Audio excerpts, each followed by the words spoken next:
Hello, everybody. Thank you for buying the November issue of CNN English Express, and welcome to our special CD supplement. The U.S. presidential campaign has never been more interesting than this year's. At the end, America will either get its first black president or its first female vice president. This supplement introduces you to the candidates' lives and their words. Meet the candidates. Barack Obama. Barack Obama was born August 4, 1961. He was named after his father. Barack means one who's blessed by God in Swahili. Barack Obama Sr. grew up herding goats in a remote village in Kenya, but won a scholarship to study at the University of Hawaii. The woman who would be his mother moved with her parents from Kansas to Hawaii, where she met Obama's father in a Russian language class. By all accounts, it was love at first sight. They, much to the chagrin of her parents, I think. When Obama was 2, his father won a scholarship to study at Harvard.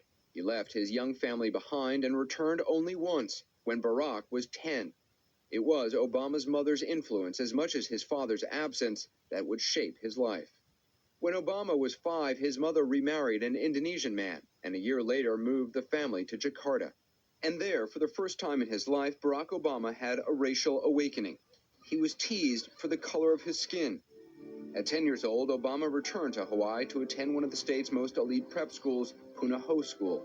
He lived with his grandparents in a cramped 2-bedroom apartment while his mother stayed in Indonesia. He had a sense of parental abandonment because his father was not around. And his mother was gone for periods of time, too. Obama also felt left out at his mostly white, mostly wealthy high school. He got mostly B's, sang in the choir, and wrote poetry, but his true passion was basketball. It was off the court that he struggled with his identity. Obama says he tried drugs to numb his confusion, but he kept his grades high enough to get into Occidental College in Los Angeles. It was 1979 when Barack Obama arrived in Los Angeles at Occidental College. Obama sought out the more politically active black students, and after years of trying to blend in as Barry, he embraced his given African name, Barack. Still restless, 2 years later, he transferred to Columbia University. He graduated from Columbia and then took a job as a community organizer for a church-based group serving Chicago's public housing projects. Obama had small successes, but after a few years, he'd grown frustrated. Obama applied to Harvard Law School and was accepted. After his first year of law school, he became a summer associate at this Chicago law firm. Michelle Robinson, a Harvard grad and a lawyer, was assigned to be his mentor. Obama asked her out. She finally agreed. One of the reasons why I respect Barack is that he understands to whom much is given, much is expected. And when you're blessed, you don't sit on your blessings, that you figure out how do you make use of them and give them to the greatest number of people. Obama graduated magna cum laude from Harvard in 1991. He went to work for this civil rights law firm in Chicago and finally started to put down roots, joining a community, a church, even finding a neighborhood barber shop where he still goes today. He also married Michelle Robinson. 12 years ago, in 1996, Obama began his political career when Obama won an Illinois state Senate seat. After only 3 years in the state Senate, Obama ran for Congress against a popular incumbent. His political aides and his friends, political friends, told him this race is going to be disastrous. But he was a man in such a hurry to get to that next office that he did it anyway. He did it anyway and lost. The Bobby Rush race also taught him a lesson that timing is key, having the right opening is key. 4 years later, he timed it right. Running for United States Senate, he won by a landslide. His broad support in the U.S. Senate race in 2004 was unheard of in Illinois politics for a black politician. He won in white areas of Illinois that black people, even today, don't venture into. That same year, as keynote speaker for the Democratic National Convention, Obama burst onto the national radar. There is not a liberal America and a conservative America. There is the United States of America. It's such a powerful speech. And I felt so good for him that tears was running down my eyes. And so we all felt so proud and so good that he was so successful in delivering that speech. Obama had served less than half his first term as a U.S. Senator when he announced, My candidacy for President of the United States of America. Meet the candidates. John McCain. In the darkest hour of John McCain's time as a POW in Vietnam, he became his own tormentor, not his captors. In that personal hell, McCain tried to hang himself. We all contemplated taking our lives rather than have to go through this pain again, or this humiliation again, or this betrayal as we saw it again. You know, because of what you just went through, that you can fail again. And how do you get out of that? The only way out is die. He had broken, confessed to war crimes he didn't commit after months of endless torture. McCain felt he'd betrayed his country and concluded only death would set him free. I view it as a failure because I think that I should have done better. I should have done as well as some of my friends did, who were stronger and better men than me. Most of all, although he never, ever said a word except, "I'm proud of you," it may have embarrassed my father. At the time, his father, a four-star admiral, Jack McCain, was commander of all U.S. forces in the war. What is your rank in the Army? Lieutenant Commander in the Navy. Meaning this French TV news film of John became a perfect piece of propaganda for the enemy. For McCain, it was the ultimate humiliation. Incredibly, after 5.5 years as a prisoner of war, John McCain says he suffered through worse, much worse. It was in 1989 when he was at the center of a massive political scandal. McCain and 4 other senators became infamously known as the Keating Five for their connection to this man, Charles Keating, a developer and a major political donor. He was under federal investigation for his role in the savings and loan collapse, and McCain and the other senators faced accusations of corruption for trying to influence the investigation by meeting with regulators, including William Black. No U.S. senator, with the financial pressures they're under to raise massive amounts of contributions, is going to lightly turn their back on their largest political contributor. Largest and one of his first and most loyal backers. Keating was there for McCain since his first campaign. We were extraordinarily nervous because 5 U.S. senators, 1/20th of the U.S. Senate, were meeting with us personally to put pressure on us. Those meetings led to the suspicions of corruption and humiliating hearings before the Senate Ethics Committee. He said, "This is the worst thing that ever happened to me." And I thought, well, obviously not a very good thing, but it doesn't seem to me quite matches up with 5.5 years in a North Vietnamese prison. He said, "No, this is worse." Finally, the Ethics Committee found McCain used, quote, poor judgment. John came close to absolutely walking away from the Senate. Instead, McCain became a crusader for campaign finance reform and more transparency. John McCain was the surprise start to the 2000 primary, easily taking New Hampshire with a lead of nearly 20% over George W. Bush. But how did the senator manage to rise so high after the Keating Five scandal, a time he calls the lowest point in his life? McCain may have history to thank. I was relieved when Iraq's invasion of Kuwait in August of that year gave reporters some other reason to talk to me, he writes in his memoir, and something else to report. Suddenly, the former POW was the go-to man for national security. While the campaign finance reform efforts scored big with voters, McCain's own party cried foul. The blunt approach helped him take New Hampshire, but the momentum barely lasted 3 weeks. By the time the Republicans hit South Carolina, the race had become one of the nastiest in history. There were also run-ins with one of the GOP's most needed backers, the religious right. This man is regarded as a maverick. He doesn't work well with his colleagues. And so we're looking at a situation that could be devastating to the Republican Party. The candidates speak. Barack Obama. We meet at one of those defining moments. A moment when our nation is at war, our economy is in turmoil, and the American promise has been threatened once more. Tonight, more Americans are out of work, and more are working harder for less.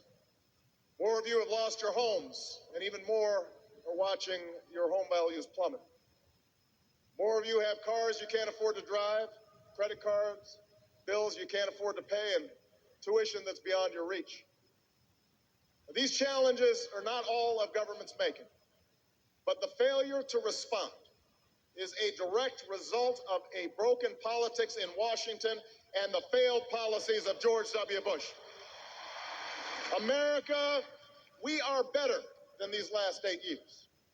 We are a better country than this. This country's more decent than one where a woman in Ohio on the brink of retirement finds herself one illness away from disaster after a lifetime of hard work. We're a better country than one where a man in Indiana has to pack up the equipment that he's worked on for 20 years and watches it shipped off to China, and then chokes up as he explains how he felt like a failure when he went home to tell his family the news. We are more compassionate than a government that lets veterans sleep on our streets and families slide into poverty, that sits on its hands while a major American city drowns before our eyes. Tonight I say to the people of America, to Democrats and Republicans and independents across this great land, enough. This moment, this election is our chance to keep, in the 21st century, the American promise alive.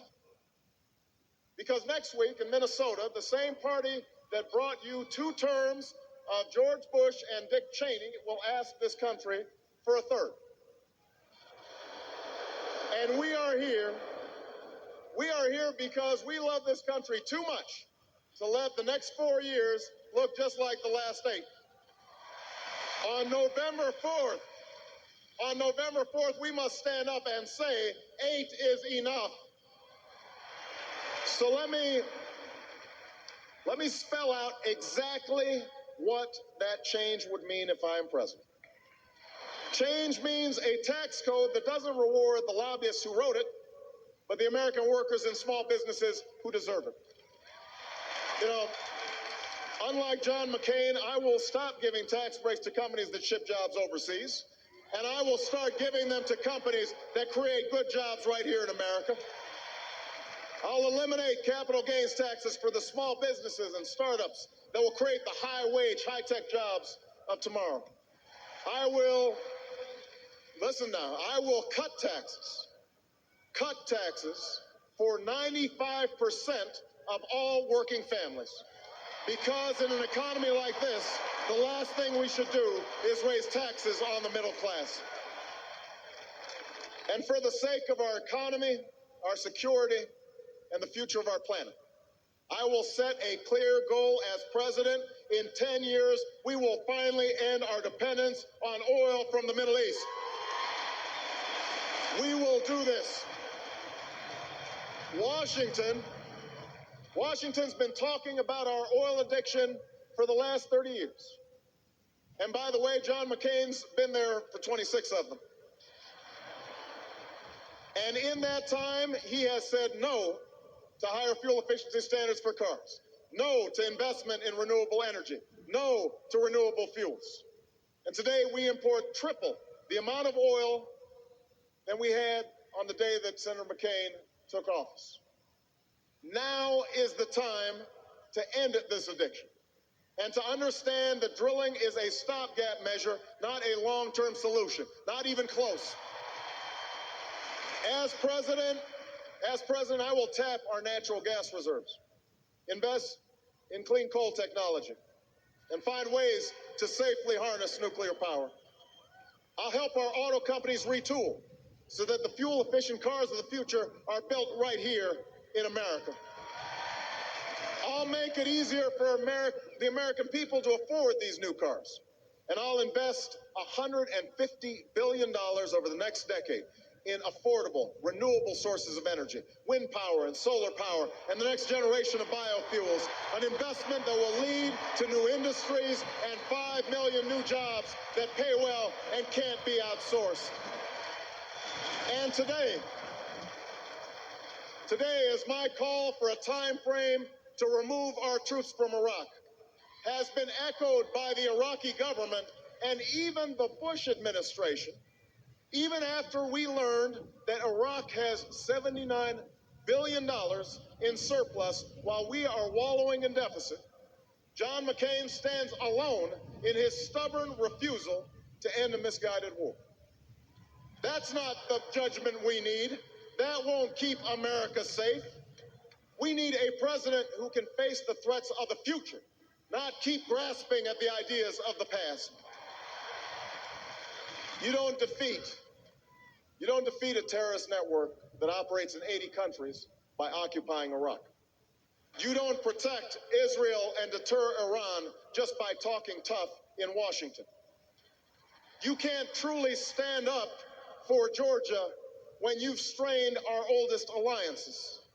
If John McCain wants to follow George Bush with more tough talk and bad strategy, that is his choice. But that is not the change that America needs.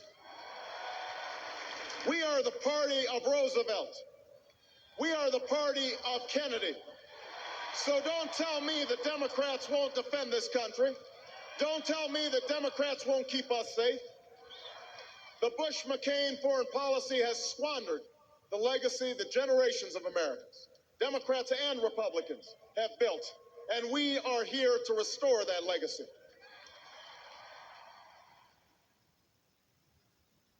The candidates speak. John McCain. To keep our nation prosperous, strong, and growing, we have to rethink, reform, and reinvent the way we educate our children, train our workers, deliver healthcare services, support retirees, fuel our transportation network, stimulate research and development, and harness new technologies. The wrong change looks not to the future, but to the past for solutions that have failed us before and will surely fail us again. You know, I have a few years on my opponent. So I'm surprised that a young man is bought into so many failed ideas. Like others before him, he seems to think government is the answer to every problem, that government should take our resources and make our decisions for us. That type of government doesn't trust Americans to know what's right or what's best in their own interests. That attitude created the unresponsive bureaucracies of big government in the first place. And that's not change we can believe in. Now, you'll hear from my opponent's campaign in every speech, in every interview, every press release that I'm running for President Bush's third term. You'll hear every policy of the president is described as the Bush-McCain policy. Why does Senator Obama believe it's so important to repeat that idea over and over again? Because he knows it's very difficult to get Americans to believe something that they know is false. So he tries to drum it into your minds by constantly repeating it, rather than debate honestly the very different directions he and I would take the country. But the American people didn't get to know me yesterday, as they're just getting to know Senator Obama. They know I have a long record of bipartisan problem solving. They've seen me put our country before any president, before any party, before any special interest, before my own interest. They might think me an imperfect servant of our country, which I surely am, but I am her servant, first, last, and always. I strongly disagreed with the Bush administration's mismanagement of the war in Iraq. I called for the change in strategy that is now at last succeeding, where the previous strategy had failed miserably. Senator Obama opposed the new strategy. Yet in the last year, we have seen the success of that plan. As violence has fallen to a 4-year low, Sunni insurgents have joined us in the fight against al-Qaeda.